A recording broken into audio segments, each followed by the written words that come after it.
Hello again. This is Brian Herbst, and this is Brian's Blunders. So this is episode 6.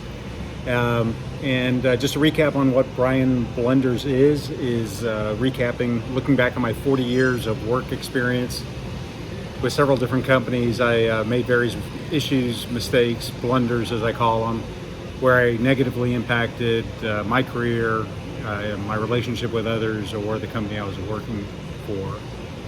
So hopefully you'll learn something from it. So this one is called There is a Time and Place for Hard Conversations. So this goes all the way back to my Navy days. I was in the Navy back in the 80s. I was a lieutenant in the nuclear Navy. I was stationed on the USS Bainbridge. And when you're on the ship, at least on that ship, when we were underway, we were on what was called 5 and dimes. So 5 hours of being on shift, working in the engine room, and 10 hours off, which sounds good, but then you realize in the 10 hours off, you have to sleep, eat, and run a division. So it was tough. It definitely hardens a person, makes you pretty strong and resilient. So it was a good experience in that regard. So in the engine room, when I was on watch, one of the things that I did is I would check the operator logs. I'd go around and look at it and look for trends, anything of concern, right? And kind of make sure that everybody's doing their job and the engine room's operating as it's supposed to. And there was one position called the messenger watch, and the messenger watch did various things. But one of the things he did is he would do measurements of how much water was in certain bilges on the ship. Kind of important, right? You don't want the ship to sink or take on water. And so he would take these measurements, the soundings, and then write what the level was. And so a couple hours into the shift, I'm reviewing his logs, and the first 2 hours readings were exactly the same.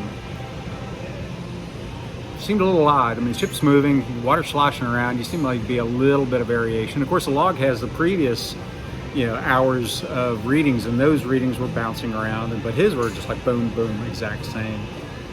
It's like that seemed a little odd, a little suspicious. And I had some concerns, frankly, about this particular petty officer anyway. So I got with my watch supervisor, and I said, "Hey, I think this is going on."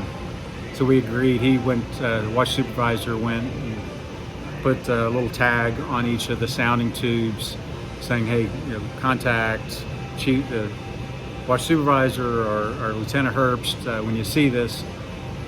And so 2 hours pass and nothing.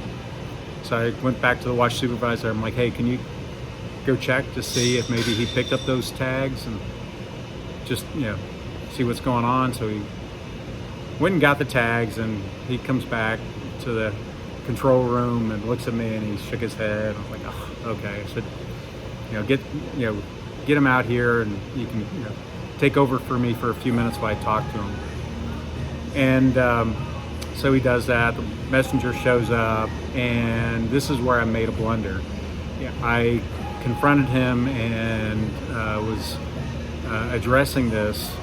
Unfortunately, within earshot and eyesight of 3 or 4 of the petty officers, which is completely inappropriate. As they say, praise in public, criticize in private. And of course, I told the guy, I said, "You're relieved of your duties. Don't check back in for watch until we talk again." Because not writing, documenting properly, you're pencil whipping, and pencil whipping is basically where you're not actually looking at anything, you're just writing numbers down randomly. And some people we found throughout my career were a little bit more believable in how they wrote the numbers. His mistake was he was really, really consistent, which kind of gave us the tip off. It's unfortunate you have to do that, but confronting him, I should have said, "Hey, at the end of the watch, let's meet at this place. We need to sit and talk." And done it one-on-one, talk it through, get his side of the story. And I kind of realized as I was doing it that I was screwing up, and it was unfortunate. Hopefully you won't do the same thing. I was early in my career and I learned from it, so that's that.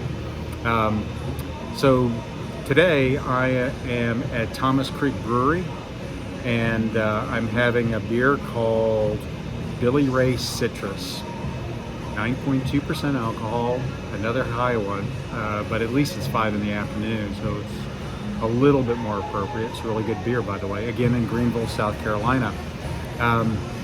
So if you're ever in the area, I recommend stopping by. It's an interesting little place. When you drive up, you don't expect there to be a spot here, but there is, and they've got a good selection of beers, so not a bad spot. Anyway, I hope you learned something. Take care, and again, if you want to put comments in below, I may or may not respond. So anyway, take care. Bye.